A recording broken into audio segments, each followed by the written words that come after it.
Hello everyone, কেমন আছো তোমরা সবাই? আশা করি তোমরা সবাই খুব ভালো আছো। তো চলো, আমার একটা পার্সেল এসেছে। এই ফার্স্ট টাইম অনলাইন থেকে কিছু কিনলাম। তো কি নিলাম তোমাদেরকে আমি দেখাবো। তার আগে তোমাদেরকে আমি বলি যে এখন দুপুরবেলা, এখন আমরা খাওয়া দাওয়া করছিলাম। আর এই সময় পার্সেলটা এসে তাই খেতে খেতেই উঠে এলাম।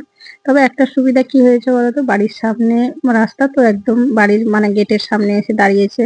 তো ওখান থেকে নিতে আমাদের কোনো অসুবিধা হলো না। তো পার্সেলটা কি এসছে চলো দেখাই তোমাদেরকে। দেখো, তোমাদের দাদা ভাই খুলছে আর কি। ওটা আমি অর্ডার করেছিলাম তোমাদের দাদা ভাইয়ের জন্য। ঘড়ি, দেখতে পাচ্ছ ঘড়িটা? তো তোমাদের দাদা ভাই দেখছে পছন্দ হয়েছে কিনা, মানে সারপ্রাইজ বলতে পারো। তোমাদের দাদা ভাই জানতো না যে আমি ঘড়ি অর্ডার করেছি।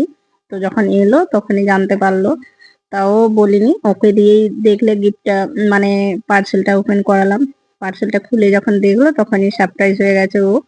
কারণ ওর জন্যই আমি অর্ডার দিয়েছিলাম। তো তোমাদের দাদা ভাইয়ের হাতে ঘড়িটা কেমন লাগছে অবশ্যই তোমরা কমেন্ট করে জানিও। তার সঙ্গে আরেকটা ঘড়িও দেওয়া আছে, দুটো। তো যেটা মন যাবে পড়বে, আমিও পড়তে পারবো, তোমাদের দাদা ভাই দুজনে মিলেই পড়তে পারবো আর কি। সেইভাবে অর্ডার দেওয়া হয়েছে। তো তোমাদের ঘড়িগুলো দেখে কেমন লাগছে অবশ্যই কমেন্ট করে জানিও।